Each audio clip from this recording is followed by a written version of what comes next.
Hello mga kalupa, nandito tayo sa farm ni Boss Ray.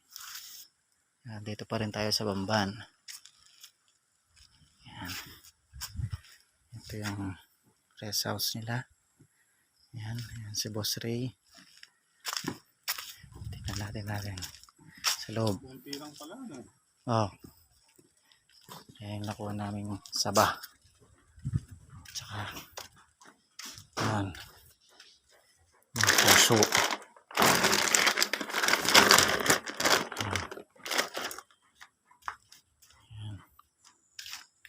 Overlooking. Pasok tayo sa loob.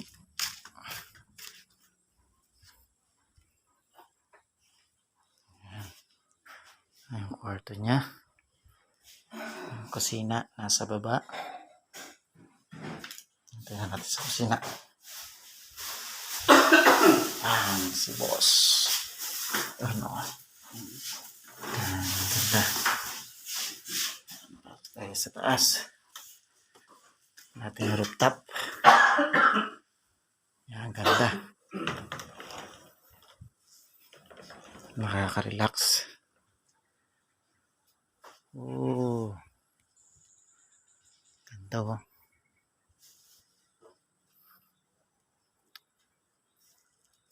Nice. Ito yan. Ito na tayo sa rooftop. Sa ikatlong palapag. Yun oh. Ganda. Mga kalupa yan. Libre lang mangarap. Yan oh. Yan yung Clark. Nandun. Yan. Oh. Dinig mo yung agos ng tubig dahil umulan. Malakas yung agos ng tubig sa baba niyan. Doon banda. Okay. No, first time ko nakapunta dito. Sinama ako ni Boss Ray. Yan.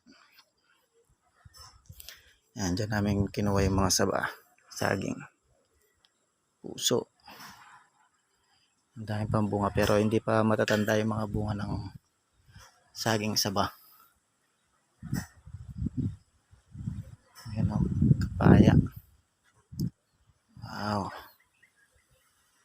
Yan. Ganda rito. Ganda rito mga kalupa. Yan, pinagana ni Boss Ray yung generator niya.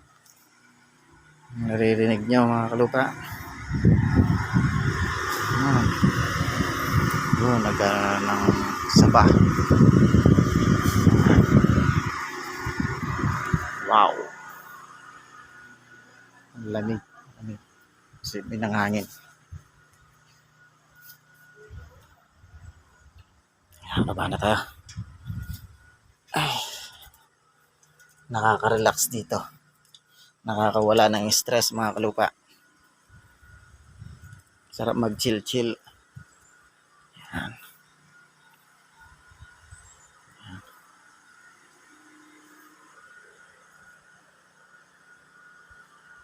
Yung lupa niya dito kulang-kulang ng 1 hektarya. Yan.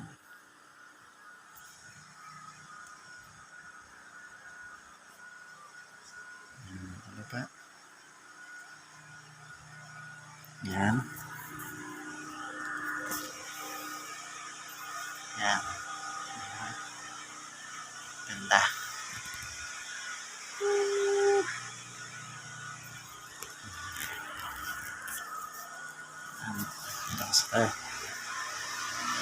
Magkamot ka. Ito kami. Stop.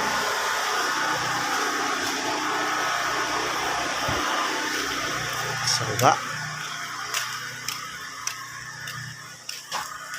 Yun no. Yun.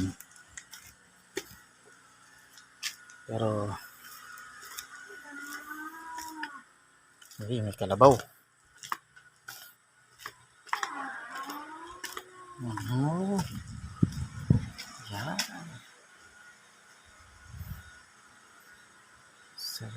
Presko na presko.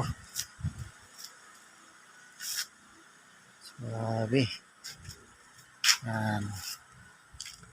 Kanina dyan ako nagpahinga sa duyan. Sarap. Kaya lang umulan. Kaya lumipat ako sa loob.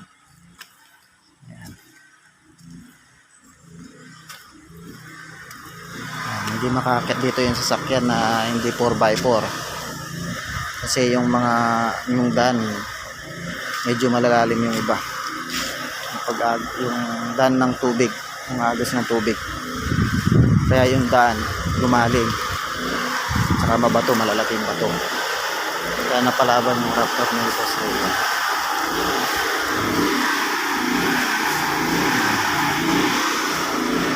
Yan.